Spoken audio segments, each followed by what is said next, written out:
Assalamualaikum warahmatullahi wabarakatuh. Kita kembali ke akuntansi keuangan menengah 1 pada chapter 5 buku Casio yang berjudul laporan posisi keuangan dan laporan arus kas.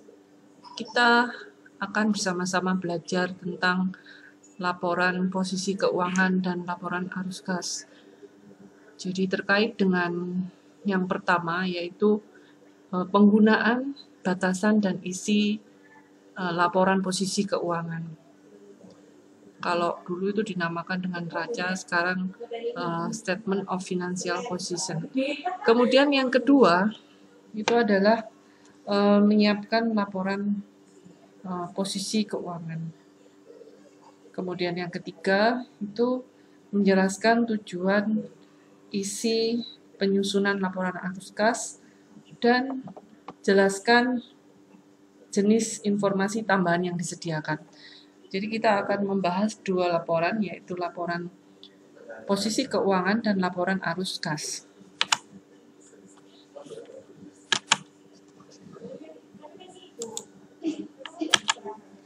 Oke, selanjutnya terkait dengan chapter 5 yang kita bahas pertama pastinya terkait dengan laporan posisi keuangan, baik kegunaannya, kemudian keterbatasannya, klasifikasinya seperti apa, kemudian menyiapkan laporannya seperti apa, baik akun maupun laporannya, bentuk akun maupun laporannya. Kemudian yang kedua, bagian kedua, saya akan menjelaskan tentang statement of cash flow.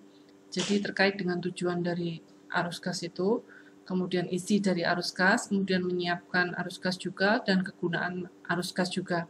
Kemudian di sini juga ada tambahan terkait dengan informasi, yaitu catatan atas laporan keuangan, kemudian teknik pengungkapan, dan aturan yang lain. Kemudian terkait dengan statement financial position yang pertama. Jadi laporan posisi keuangan itu disebut juga sebagai neraca, seperti yang sudah saya katakan tadi. Jadi isinya yang pertama itu adalah melaporkan aset, kewajiban, dan ekuitas pada tanggal tertentu. Kemudian yang kedua itu adalah memberikan informasi tentang sumber daya, kemudian kewajiban kepada kreditor, dan ekuitas dalam sumber daya bersih. Kemudian yang ketiga, ini membantu dalam memprediksi jumlah, waktu, dan ketidakpastian arus kas masa depan. Kemudian kegunaannya, seperti apa kegunaannya? Yaitu yang pertama menghitung tingkat pengembalian. Kemudian mengevaluasi struktur modal, jadi terkait dengan dia termasuk struktur modal yang seperti apa, struktur modal sederhana atau struktur modal yang kompleks. Kemudian terkait dengan menilai risiko dan arus kas masa depan, itu kita bisa menggunakan pendekatan persentase penjualan dengan menggunakan laporan financial position ini. Kemudian yang berikutnya terkait dengan nilai perusahaan. Jadi di sini ada likuiditas. Jadi ada likuiditas itu terkait dengan jumlah waktu yang diharapkan untuk berlalu sampai aset yang direalisasikan itu bisa dikonversi menjadi uang tunai. Jadi sampai liabilitas tersebut dibayar. Kemudian ada solvensi atau solvabilitas, itu terkait dengan kemampuan perusahaan untuk membayar utang. Jadi ketika jatuh tempo. Kemudian yang terakhir terkait dengan financial flexibility. Jadi terkait dengan fleksibilitas keuangan. Jadi itu mengukur kemampuan suatu perusahaan untuk mengambil tindakan efektif. Jadi untuk mengubah jumlah dan waktu arus kas sehingga dapat merespon kebutuhan dan peluang yang tidak terduga. Misalnya perusahaan itu dapat begitu syarat dengan utang sehingga tidak fleksibel. Jadi secara finansial itu memiliki sedikit atau tidak ada sumber kas yang digunakan untuk membiayai ekspansi atau melunasi hutang yang jatuh tempo. Kemudian Keterbatasannya di sini sebagian besar aset dan kewajiban itu dilaporkan dengan biaya historis, itu ya batasannya. Kemudian penggunaan penilaian dan perkiraan. Jadi penilaian dan perkiraan itu memang dia berdasarkan nilai historis dan tentunya ada kekurangannya.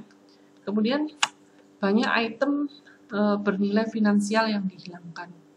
Jadi ketika ada beberapa, contohnya di sini dalam statement financial position, contohnya misalnya ada item finansial yang hilang, misalnya ada AR yang tidak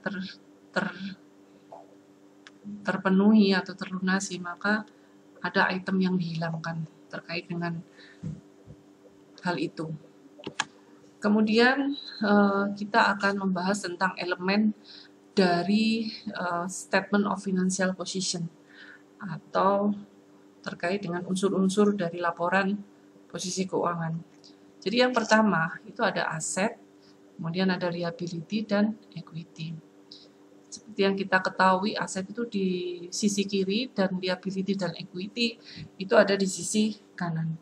Aset yang dinamakan dengan aset itu adalah merupakan sumber daya yang dikendalikan oleh entitas. Kemudian merupakan hasil peristiwa masa lalu. Kemudian manfaat ekonomi masa depan itu diharapkan mengalir ke entitas. Ini yang dinamakan dengan aset. Jadi ada keuntungan yang diharapkan dengan adanya keberadaan aset. Kemudian yang kedua terkait dengan liability atau yang dinamakan dengan kewajiban. Kewajiban di sini kewajiban sekarang terkait dengan kewajiban sekarang dari suatu entitas. Jadi bisa berupa kewajiban yang sifatnya jangka pendek. Kemudian ada timbul dari peristiwa masa lalu. Jadi terkait dengan kewajiban jangka panjang yang sebelumnya sudah terjadi. Kemudian terkait dengan penyelesaian yang diharapkan menghasilkan arus keluar sumber daya yang mewujudkan manfaat ekonomi. Jadi harapannya dengan keberadaan liability itu menghasilkan arus keluar memang, tetapi bisa memberi manfaat secara ekonomi. Itu yang dinamakan dengan liability. Kemudian terkait dengan sisi yang berikutnya yaitu ekuitas. Jadi ekuitas itu terkait dengan kepentingan sisa atas aset entitas setelah dikurangi dari semua kewajibannya. Jadi itu merupakan modal dari suatu perusahaan. Jadi aset setelah dikurangi dengan semua kewajibannya itu adalah sebagai ekuitas. Kemudian terkait dengan di sini ada contoh sebuah survei ya. Jadi dari suatu perusahaan yang menunjukkan bahwa tampaknya itu lebih menyukai pelaporan aset lancar terlebih dahulu pada posisi laporan posisi keuangan.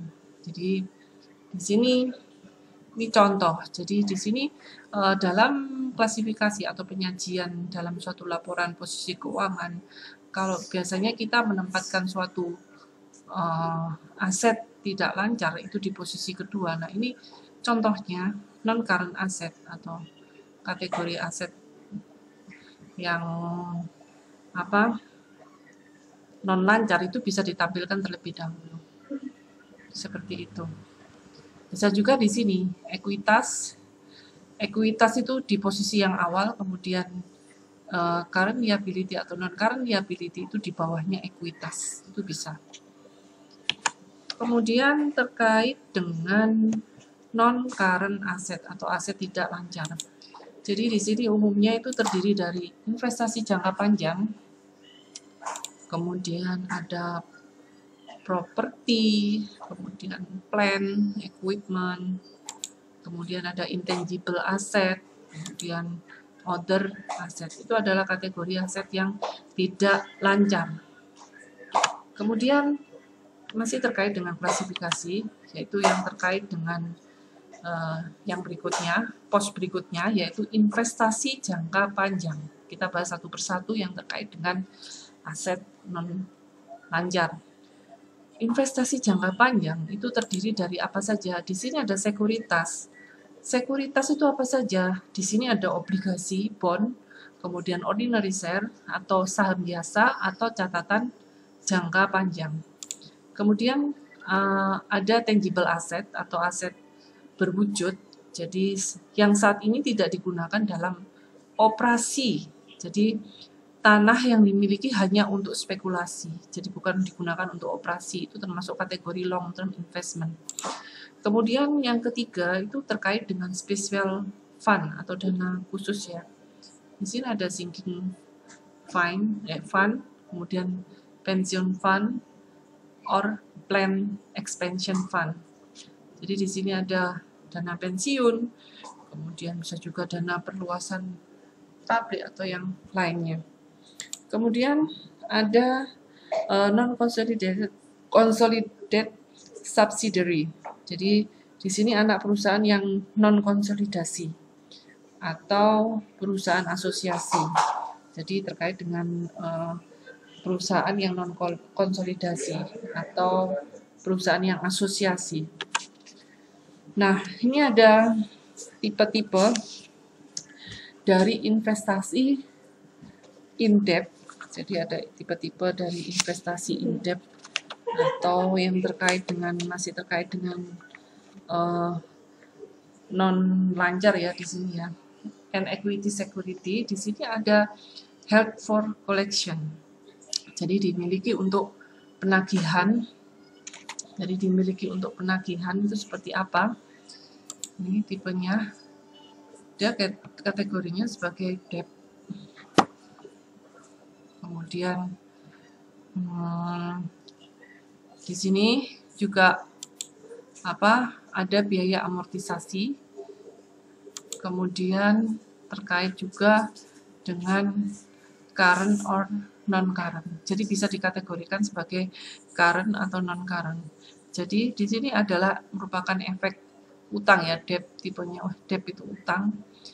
Bahwa perusahaan itu dapat mengelola dan melunasi pembayaran pokok dan bunga atau sesuai kontrak. Nah, ini bisa dikatakan current atau lancar, maka pelunasannya bisa di awal. Atau kalau misalnya non-current, berarti dengan jangka waktu yang lebih dari 1 tahun, maka dikategorikan sebagai non-current. Kemudian yang berikutnya adalah trading atau diperdagangkan. Di sini kategorinya bisa debt or equity, bisa kategori utang maupun modal. Nah, di sini menggunakan ketentuan penilaiannya adalah menggunakan ketentuan nilai wajar. Jadi berdasarkan harga yang terjadi di pasar. Dan di sini termasuk kategori yang current. Jadi di sini adalah penjualannya dalam waktu dekat memang. Jadi bukan untuk tujuan jangka panjang karena memang untuk diperdagangkan. Tujuannya adalah menghasilkan laba. Kemudian yang berikutnya adalah non-trading equity. Non-trading equity itu kategorinya adalah sebagai ekuitas. Jadi di sini ekuitas. Jadi ada di sini menggunakan fair value sama seperti yang trading. Cuman di sini selain diperdagangkan itu bisa digunakan untuk tujuan lain.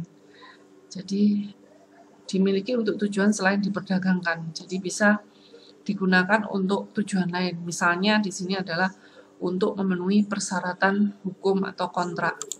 Dan kategorinya bisa 2, current or non-current classification. Jadi kalau misalnya pemenuhan persyaratan hukum atau kontraknya itu lebih 1 tahun, berarti dia termasuk kategori yang non-current. Kemudian ini adalah posisi dari long term investment pada laporan posisi keuangan. Jadi dia kategorinya non current asset. Ini tadi ya seperti penjelasan saya tadi. Ini saya kira Anda perhatikan ya untuk slide-nya. Jadi ini dia kategorinya non current. Kemudian berikutnya terkait dengan properti plant dan equipment. Jadi aset tidak lancar yang lain. Di sini aset berwujud, jadi aset berwujud berumur panjang itu yang digunakan dalam operasi reguler. Jadi operasi reguler dalam suatu perusahaan. Kemudian seperti apa? Jadi properti fisik seperti tanah, bangunan, mesin, furniture, kemudian ada perkakas maupun mungkin terkait dengan pemakaian sumber daya. Kemudian dengan pengecualian tanah yang apa? Nah, pengecualian tanah, jadi perusahaan itu mendepresiasi misalnya bangunan atau menghabiskan misalnya cadangan minyak terkait dengan aset-aset ini. Berarti ada pengurangan atau biaya yang dikeluarkan terkait dengan hal ini. Kemudian ini adalah posisinya untuk property, plant, and equipment. Dia kategorinya non-current asset. Kemudian terkait dengan akun yang berikutnya adalah intangible asset.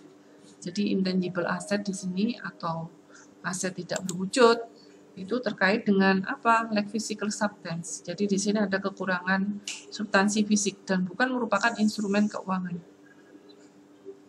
Nah, contohnya seperti apa? Paten, kemudian hak cipta, franchise, kemudian goodwill, waralaba, merek dagang, atau mungkin nama dagang, kemudian ada customer list. Nah, itu termasuk kategori yang lain. Kemudian juga mengalami penyusutan yang dinamakan dengan amortisasi. Jadi amortisasi dari aset tidak berwujud terbatas selama masa manfaatnya. Jadi masing-masing itu ada ketentuannya.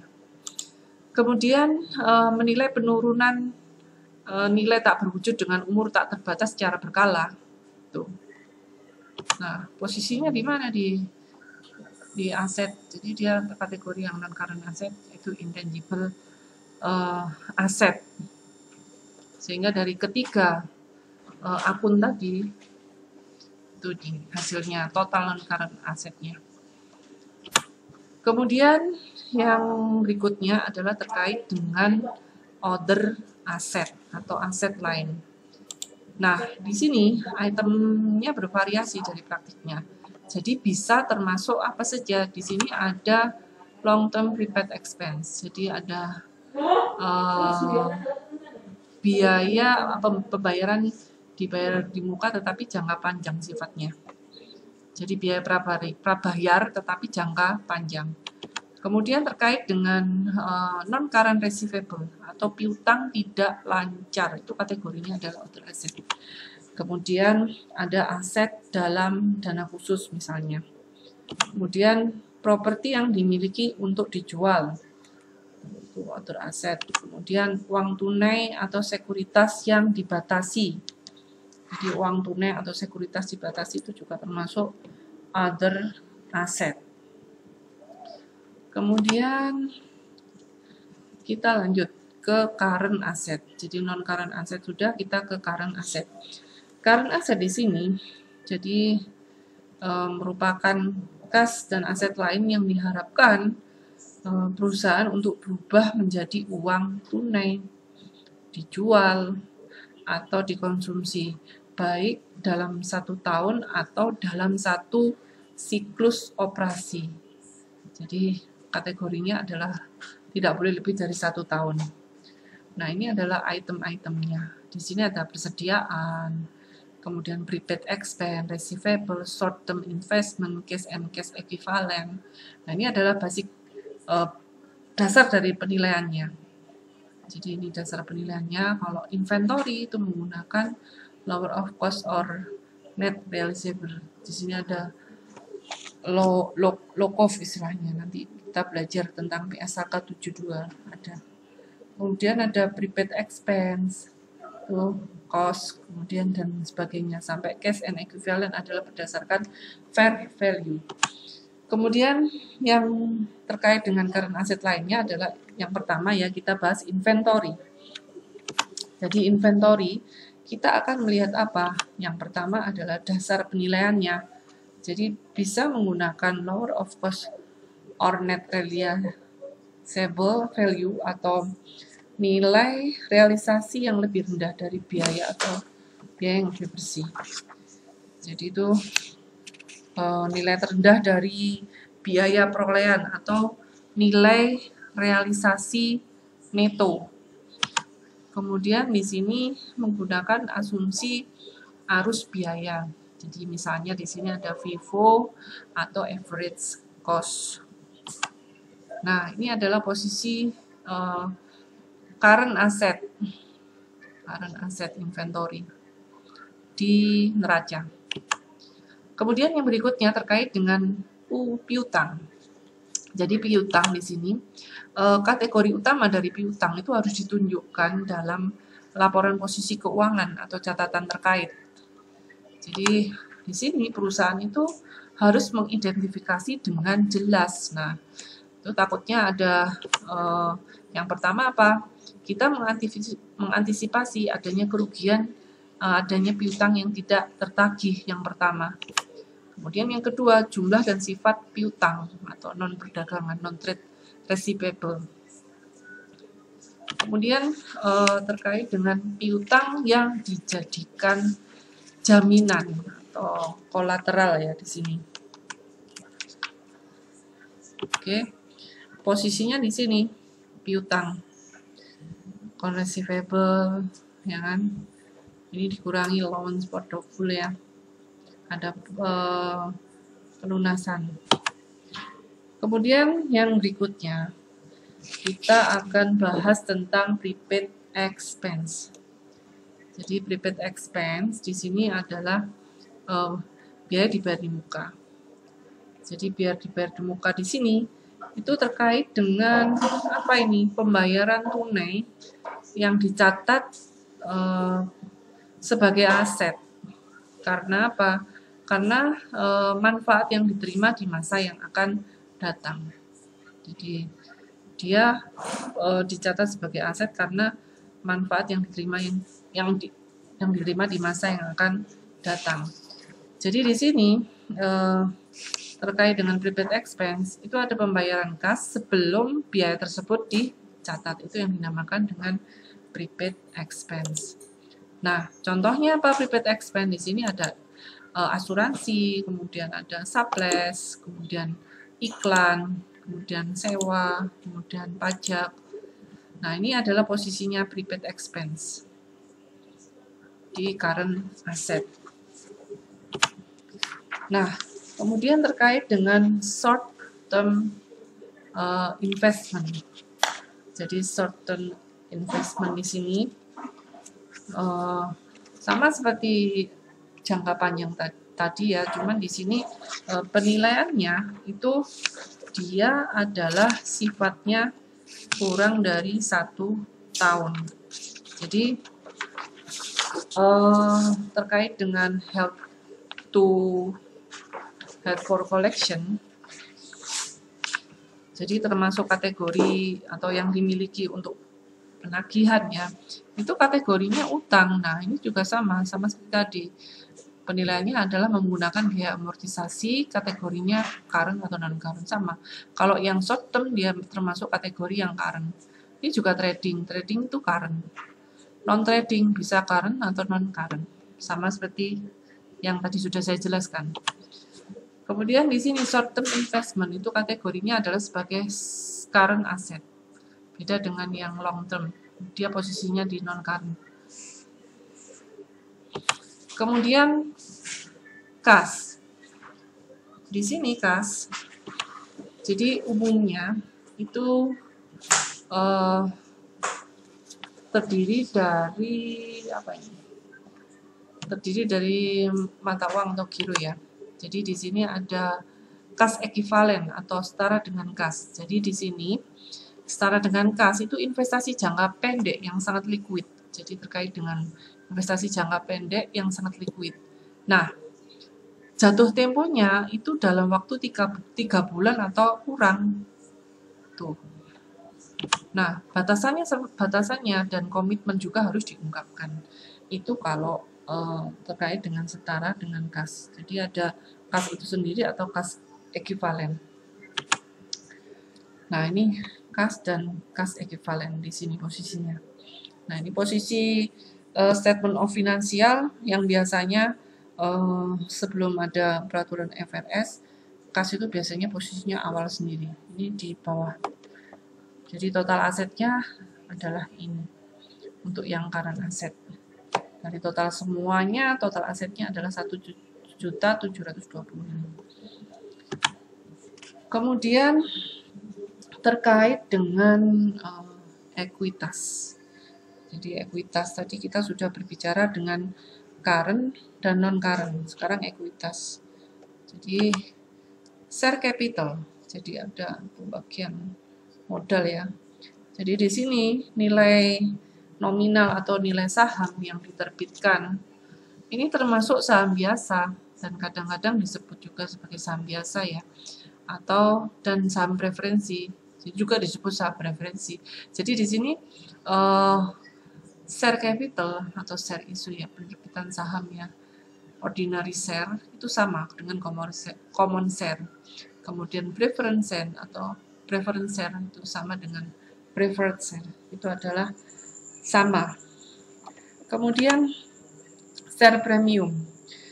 Di sini terkait dengan kelebihan jumlah yang dibayarkan atas nilai pari atau nilai yang dinyatakan. Kemudian ada return earning atau laba ditahan. Jadi biasanya penghasilan perusahaan itu belum didistribusikan karena memang ditahan oleh perusahaan. Kemudian terkait dengan akumulasi pendapatan komprehensif lain. Jadi di sini jumlah agregat dari item pendapatan komprehensif lainnya terkait dengan itu. Kemudian saham treasury. Jadi umumnya itu saham, kalau kategorinya dia sebagai saham treasury itu berarti saham biasa yang bisa dibeli kembali. Jadi itu dikategorikan sebagai treasury share. Kemudian di sini ada non-controlling interest atau minority interest. Jadi kepentingan non pengendali. Di sini sebagian ekuitas anak perusahaan yang tidak dimiliki oleh perusahaan pelapor. Jadi dimiliki. Jadi di sini nanti akan dilaporkan sebagai non-controlling interest. Ini adalah posisinya equity. Jadi di sisi sebelah kanan ekuitas. Ini adalah macam-macam saham yang sudah saya sebutkan tadi. Kemudian terkait dengan non-current liability atau kewajiban tidak lancar, berarti sifatnya lebih dari 1 tahun. Nah, di sini kewajiban yang tidak diharapkan oleh perusahaan untuk dilikuidasi dalam waktu yang lebih lama dari 1 tahun atau siklus operasi normal. Ada 3 tipe di sini. Yang pertama itu adalah kewajiban yang timbul dari situasi pembiayaan tertentu. Yang kedua adalah kewajiban yang timbul dari operasi biasa perusahaan. Kemudian yang ketiga itu adalah kewajiban yang bergantung pada terjadinya atau tidak terjadinya satu atau lebih peristiwa masa depan. Nah, untuk apa? Untuk mengonfirmasi jumlah yang harus dibayar atau penerima pembayaran atau tanggal yang harus dibayar. Jadi itu adalah 3 jenis. Jadi timbulnya karena yang pertama pembiayaan tertentu. Jadi ada pembiayaan tertentu misalnya terkait ada leasingnya. Kemudian operasi perusahaan terkait dengan aktivitas operasi perusahaan seperti biasa itu timbul utang. Kemudian yang terakhir itu terkait dengan mungkin terjadinya suatu peristiwa yang sebelumnya sudah terjadi, tetapi di masa depan itu kita ada penagihan yang harus dibayar. Nah, seperti apa? Apakah bisa dibayar atau tidak bisa dibayar? Kalau tidak bisa dibayar, seperti apa langkah perusahaan? Kemudian ini letaknya, non-current liability. Non-current liability, contohnya di sini adalah utang obligasi yang jatuh temponya masih lama, 2028. Tanggal neracanya 2019. Kemudian ada provisi terkait dengan pensiun ini juga. Kemudian berikutnya itu terkait dengan kewajiban lancar. Nah, kewajiban lancar di sini umumnya itu diharapkan oleh perusahaan untuk diselesaikan dalam siklus operasi normal atau 1 tahun. Mana yang lebih lama? Yang termasuk dari current liability ini apa saja? Di sini ada utang yang timbul dari akuisisi barang dan jasa. Kemudian ada collection receipt atau jadi ada data yang dikumpulkan terkait dengan yang diterima di muka untuk pengiriman barang atau kinerja layanan. Jadi pendapatan diterima di muka. Kemudian kewajiban lainnya yang dilikuidasi akan berlangsung dalam siklus operasi atau 1 tahun. Nah, seperti apa ini? Nah, jadi di sini kalau terkait dengan, saya ulangi lagi ya, di sini yang kedua tadi bukan pendapatan ya. Jadi terkait dengan bagaimana pengiriman barang atau kinerja layanan itu bisa saja berupa ini provisi ya kan, kemudian deposit atau seperti apa. Tuh posisinya di sini current liability, ada notes payable, account payable, interest payable, salary, provisi atau deposit receipt. Jadi di sini total ekuitas dan liability-nya sama. Kemudian terkait dengan di sini FRS. Jadi FRS itu tidak menentukan urutan atau format item. Jadi dalam suatu laporan posisi keuangan urutannya itu tidak harus kas dulu. Jadi ada 2 bentuk umum. Jadi yang pertama di sini adalah formulir akun. Jadi akunnya itu ada di akun aset di sisi kiri, ekuitas dan kewajiban di sisi kanan. Kemudian yang kedua berbentuk report form. Jadi langsung dari atas ke bawah. Itu juga boleh dilakukan. Kemudian terkait dengan ini contohnya. Ini adalah bentuk report form. Jadi tidak ada sisi kanan dan sisi kiri, langsung menjadi satu. Kemudian bagian yang kedua yaitu terkait dengan laporan arus kas. Jadi kita sudah ke bagian kedua, laporan arus kas. Jadi di sini elemen penting dari tujuan pelaporan keuangan itu adalah jadi assessing the amount. Jadi menilai jumlah, waktu dan ketidakpastian dari arus kas tersebut. Jadi di sini IASB ini di sini membutuhkan laporan arus kas, cash flow statement. Nah, tujuan laporan arus kas seperti apa? Tujuan utamanya adalah untuk memberikan informasi yang relevan tentang penerimaan kas dan pembayaran kas. Jadi dari suatu perusahaan dalam suatu periode. Oke. Kemudian di sini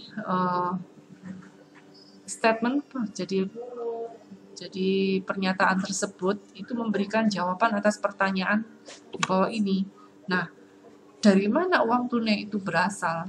Kemudian yang kedua, untuk apa uang itu digunakan dan berapakah jumlah saldonya. Kemudian untuk terkait dengan isi dari laporan arus kas, jadi di sini ada aktivitas operasi yang pertama, kemudian investasi dan financing atau pembiayaan. Terkait dengan aktivitas operasi, di sini terkait adalah jadi termasuk apa? Transaksi yang masuk dalam penentuan laba bersih. Jadi ini adalah kategorinya adalah operating. Kemudian investasi. Ini terkait dengan membuat dan mengumpulkan ya pinjaman dan memperoleh dan melepaskan investasi dan properti, pabrik, kemudian peralatan atau yang lainnya. Kemudian yang terakhir terkait dengan aktivitas financing, itu adalah terlibat dengan item kewajiban dan ekuitas. Oke, kita bahas ya. Kita ke bagian 2. laporan arus kas. Jadi di sini ada bagian-bagian yang perlu Anda pelajari terkait dengan laporan arus kas. Kalau di buku Anda, bagian ini, jadi di sini ketika arus kas, jadi ada operating activity di sini. Jadi ketika penerimaan kas atau pendapatan itu melebihi pengeluaran kas. Jadi penerimaan kas itu melebihi dari pengeluaran. Itu ada arus kas masuk. Sebaliknya ketika ada pengeluaran kas itu melebihi penerimaan kas, maka terjadi pengeluaran kas. Kemudian terkait dengan investasi, juga sama. Investasi jika ada penjualan aset, kemudian aset tetap ini ya, 3 ini aset tetap, property, plant, equipment, kemudian ada penjualan utang atau efek sekuritas lain atau penagihan pinjaman, maka ada arus kas masuk. Sebaliknya jika ada pembelian properti, pembelian utang atau efek ekuitas atau pemberian pinjaman, itu akan ada arus keluar kas. Kemudian financing juga sama, itu kategorinya adalah terkait dengan ekuitas, ya kan? Ekuitas. Jadi di sini jadi melibatkan kewajiban dan ekuitas. Jadi di sini contohnya ada penerbitan efek ekuitas, kemudian ada efek utang. Itu adalah arus masuk. Sedangkan sebaliknya jika ada pembayaran dividen, pelunasan utang atau reakuisisi, itu maka ada arus keluar. Kemudian terkait dengan informasinya, informasi yang diperoleh. Jadi di sini informasinya terkait dengan yang pertama itu laporan perbandingan dari financial position itu sendiri. Kemudian laporan laba ruginya seperti apa, kemudian data transaksi yang dipilih seperti apa. Itu untuk mendapatkan informasi terkait dengan menyiapkan adanya arus kas. Jadi kita lihat di mana laporan posisi keuangan, kemudian income statement seperti apa. Terus kita kategorikan termasuk aktivitas yang mana. Ini adalah contohnya. Jadi di sini contohnya misalnya tanggal 1 Januari 2019. Jadi pada tahun pertama operasinya di sini telemarketingnya menerbitkan 50.000 saham biasa senilai 1 dengan nilai nominal 50.000. Perusahaan menyewakan ruang kantor, furniture, telekomunikasi, perlengkapan telekomunikasi, serta melakukan layanan pemasaran pada tahun pertama. Kemudian pada Juni 2019, perusahaan itu membeli tanah seharga 15.000. Nah, bagaimana laporan komparatif posisi keuangan pada awal dan akhir tahun 2019? Kita lihat. Jadi ini ilustrasinya. Jadi di sini ada tanah. Jadi tanahnya itu kan beli tadi ya. Jadi pembelian tanah di dalam financial posisinya di sini. Kemudian account receivable di sini. Kemudian kas 31. Nah, ketika ada pembelian tanah, maka bagaimana pelaporannya? Kita lihat. Jadi di sini 15.000 di sini ada kenaikan pada financial position-nya. Kemudian ada kenaikan piutang juga, kas juga 31. Kemudian di sini juga share capital-nya juga ya kan ini. Ini 25, 12 sesuai dengan soalnya tadi. Nah, net income-nya itu revenue-nya 172. Nah, hasilnya net income-nya adalah 39. Kemudian ada dividen yang harus dibayar di akhir periode sebanyak 14.000. Seperti apa? Nah, kita siapkan setelah dari dua data tadi, kita lihat ya, dari financial statement, income statement, kita siapkan untuk cash flow-nya. Jadi cash flow-nya seperti apa? Jadi yang pertama itu menentukan apa? Yaitu kas bersih yang disediakan oleh aktivitas operasi. Jadi yang digunakan dalam aktivitas operasi itu apa saja. Kemudian yang kedua, kas bersih yang diperoleh dari aktivitas investasi dan pendanaan. Sampai tentukan perubahan atau kenaikan atau penurunan uang tunai selama periode tersebut. Kemudian yang berikutnya adalah rekonsiliasi perubahan kas dengan saldo kas awal dan akhir. Kemudian kas bersih yang diperoleh dari aktivitas operasi. Nah, kita lihat di sini terkait dengan kelebihan penerimaan kas atau pembayaran tunai dari aktivitas operasi. Kemudian terkait dengan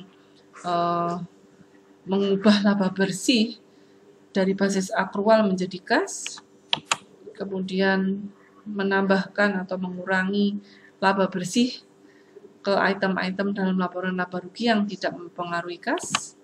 Kemudian membutuhkan analisis laporan laba rugi dari tahun berjalan. Jadi laporan perbandingan posisi keuangan dengan data transaksi yang dipilih. Nah, ini. Jadi terkait dengan kegiatan yang pertama yaitu operating activity. Jadi di sini operating activity contohnya untuk kegiatan ini adalah adanya kenaikan account receivable. Kenaikan account receivable di sini dalam laporan arus kas itu justru mengurangi jumlah dari kegiatan operasi.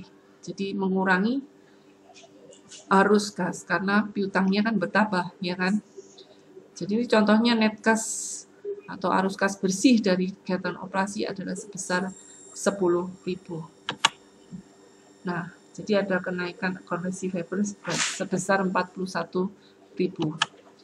Kemudian ini juga sama, account payable. Jadi masih terkait dengan kegiatan operasi. Account payable di sini juga mengalami kenaikan. Nah, account payable mengalami kenaikan berarti artinya di sini di dalam kegiatan operasi itu dilaporkan mengalami kenaikan. Tetapi di sini dalam kegiatan operasi tidak dikurangi, justru menambah aktivitas operasi. Jadi menambah, jadi net cash supervised by operating justru menambah sebaliknya. Kemudian di sini kenaikan dari account payable itu mencerminkan dari aktivitas non cash, jadi kenaikan aktivitas non cash sebesar 12.000 di expense atau biaya. Kemudian yang berikutnya di sini terkait dengan aktivitas investasi. Di situ investasi di sini ada pembelian tanah seharga 15.000. Kemudian ada menerbitkan saham biasa seharga 50.000 dan membayar 14.000 sebagai dividen. Nah, bagaimana? Kita lihat untuk di cash flow-nya. Jadi di sini ada pembelian tanah. Pembelian tanah di sini untuk di kegiatan investasi itu adalah posisinya dia mengurangi. Jadi mengurangi. Kemudian penerbitan saham. Penerbitan saham itu terkait dengan kegiatan pembiayaan. Itu menambah, posisinya menambah arus kas pembiayaan. Ya kan? Oh iya, terkait dengan tadi ya sebelumnya. Jadi kalau di sini account receivable semakin tinggi, maka ada pembayaran, ya kan? Jadi pengurangan di sini. Kemudian di sini kita lanjut terkait dengan pembagian dividen. Jadi pembagian dividen di sini maka akan mengurangi arus kas dari kegiatan pembiayaan. Nah, ini contoh yang berikutnya. Oke, di sini untuk caser ya, jadi beverage company itu melaporkan hal-hal berikut dalam 1 tahun. Di sini ada net income, kemudian dividen, kemudian kenaikan dari account receivable, kenaikan account payable, purchase, dan depreciation expense sampai ke ini penerbitan wesel, utang wesel. Nah, yang diperlukan itu bagaimana tentukan apakah item tersebut itu diklasifikasikan sebagai tiga aktivitas operasi, investing maupun financing. Yang pertama, net income itu kategorinya adalah operating, kemudian dividen paid itu adalah financing, kemudian ini operating ya, sama ya, account receivable ini juga operating, kemudian purchase itu investing, depreciation itu operating, kemudian ini adalah terakhir adalah financing. Kemudian terkait dengan ini bagaimana penampakannya. Ini contohnya net income yang tadi 40.000 ya. Ini ya. 40.000 itu bagaimana? Di bagian aktivitas operasi. Kemudian dividen berarti di financing ya kan. Kemudian account receivable itu operating. Nah, ada kenaikan ya, kenaikan itu kalau dalam aktivitas operasi justru mengurangi. Kemudian purchase equipment investing ya kan. Kemudian increase account payable operating. Ini adalah notes payable, ada vessel financingnya, jumlahnya, depreciation operating, jumlahnya ini jadi 48. Oke, terkait dengan aktivitas non tunai yang signifikan. Jadi di sini dilaporkan dalam catatan terpisah atas laporan keuangan. Contohnya di sini adalah penerbitan saham untuk membeli aset, kemudian ada konversi obligasi menjadi saham biasa, penerbitan utang untuk membeli aset, pertukaran aset jangka panjang. Oke, nah ini adalah contoh untuk cash flow tadi yang contohnya non cash investing. Jadi di sini terkait dengan penerbitan saham ya, penerbitan saham biasa untuk membeli aset. Misalnya ada pembelian ini tapi melalui diterbitkan saham. Jadi ini ada contohnya issue of ordinary share contoh. Kemudian terkait dengan kegunaan dari cash flow. Jadi tanpa uang tunai itu suatu perusahaan itu tidak akan bertahan. Jadi di sini ada arus kas dari operasi. Jumlah yang tinggi itu mampu menghasilkan uang tunai yang cukup dari operasi untuk membayar tagihan tanpa meminjam lagi. Kemudian jumlah rendah atau negatif itu mungkin harus jalannya seperti apa? Perusahaan harus melakukan meminjam atau menerbitkan sekuritas ekuitas. Kalau misalnya masih bisa menghasilkan uang tunai yang cukup, tidak perlu pinjam. Kemudian ini adalah contoh untuk rumus menghitung financial liquidity atau likuiditas keuangan. Jadi di sini ada rasio cakupan hutang kas saat ini. Jadi di sini ada kas bersih yang diperoleh dari aktivitas operasi dibagi dengan kewajiban lancar rata-rata. Ini juga ada rumus financial flexibility ya. Kita lihat financial flexibility. Jadi di sini terkait dengan rasio cakupan hutang kas, rumusnya ini. Kemudian ada arus kas bebas. Jadi arus kas bebas di sini terkait dengan, jadi mengindikasi jumlah arus kas yang diskresioner yang tersedia.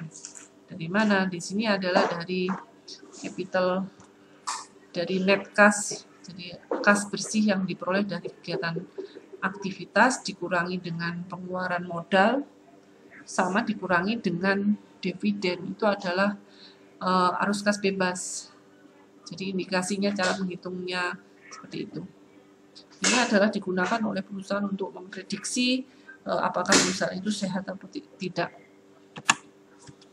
Kemudian terkait dengan FRS ya. Jadi FRS di sini mensyaratkan satu set lengkap laporan keuangan. Jadi di sini ada laporan posisi keuangan pada akhir periode, kemudian laba rugi komprehensif yang disajikan dalam satu laporan laba rugi yang komprehensif tunggal. Kemudian laba rugi jadi tunggal yang pertama, laba rugi yang terpisah dengan laporan laba rugi yang komprehensif. Jadi terpisah, ada laba rugi terus komprehensif sendiri. Kemudian terkait dengan pernyataan perubahan ekuitas, itu juga perlu dibuat, kemudian cash flow sendiri, dan yang terakhir adalah catatan. Jadi terkait dengan ikhtisar kebijakan akuntansi yang penting dan informasi penjelas lainnya. Kemudian ini terkait dengan catatan atas laporan keuangan. Jadi catatan atas laporan keuangan itu berisi tentang kebijakan akuntansi. Jadi apa aja prinsipnya, dasarnya, konvensinya, aturannya, praktik khususnya yang diterapkan dalam menyiapkan dan menyajikan informasi keuangan. Jadi catatan pertama itu umumnya berjudul dengan ringkasan kebijakan akuntansi. Jadi biasanya ringkasan kebijakan akuntansi. Ini adalah contohnya. Ini adalah terkait dengan kebijakan akuntansi terkait dengan inventory. Dia menggunakan lower of cost market value dengan menggunakan metode weighted average. Kemudian terkait dengan catatan tambahan atas laporan keuangan. Jadi yang pertama di sini FRS itu membutuhkan pengungkapan khusus. Jadi contohnya di sini ada item property, plant, equipment, itu dipindah dalam kelas-kelas sesuai dengan tempatnya. Nih, ya, ada sendiri untuk identitasnya. Kemudian yang kedua itu adalah terkait dengan piutang yang dibedakan dalam berbagai macam. Di sini ada piutang dari pelanggan, jadi kemudian piutang dari pihak yang berkorelasi atau relasi, pembayaran di muka, kemudian atau jumlah lainnya. Nih, ini adalah contoh trade and other receivable, contoh penyajiannya. Kemudian terkait dengan nih FRS di sini membutuhkan pengungkapan khusus. Jadi contohnya di sini yang ketiga ya. Jadi persediaan di sini dibedakan menjadi beberapa klasifikasi seperti barang dagangan, kemudian persediaan produksi, kemudian ada WIP ya, atau barang jadi. Kemudian yang terakhir, ketentuan dipilah menjadi ketentuan provisi atau imbalan kerja ya, atau item lainnya. Nah, ini adalah contohnya untuk equity ya. Di sini ada common stock. Jadi di sini ada penjelasan terkait dengan keunggulan yang dibandingkan dengan catatan dengan memberikan informasi tambahan dalam tubuh pernyataan. Jadi kemungkinan besar itu tidak akan terlewat oleh pembaca laporan keuangan.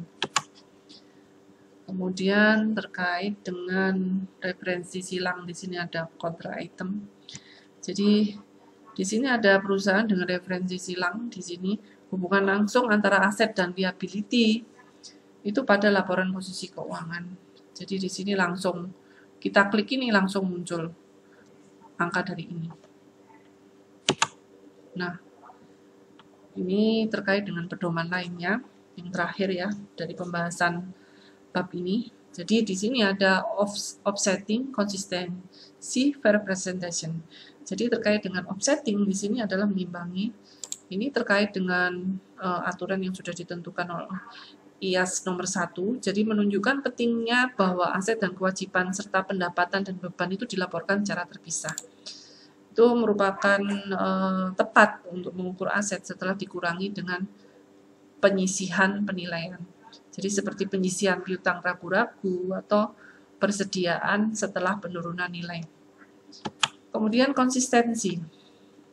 Konsistensi di sini terkait dengan kerangka konseptual. Jadi yang menunjukkan bahwa perusahaan itu harus mengikuti prinsip metode yang konsisten dari satu periode ke periode yang lain. Kemudian terkait dengan kebijakan akuntansi juga harus ditetapkan secara konsisten. Kecuali ada kebijakan baru dari FRS. Yang terakhir adalah presentasi yang adil atau fair representation. Jadi di sini representasi yang adil atau yang tepat itu dari transaksi dan peristiwa yang menggunakan definisi dan kriteria pengukuran dalam kerangka konseptual. Jadi sesuai dengan ketentuan kerangka konseptual. Kemudian di sini asumsinya penggunaan FRS itu pengungkapannya itu lebih tepat menghasilkan laporan keuangan. Jadi disajikan secara wajar. Nah, oke. Jadi di sini ada rasio-rasio ya. Jadi di sini ada empat macam rasio yang bisa digunakan untuk menganalisis suatu performa atau kinerja suatu perusahaan.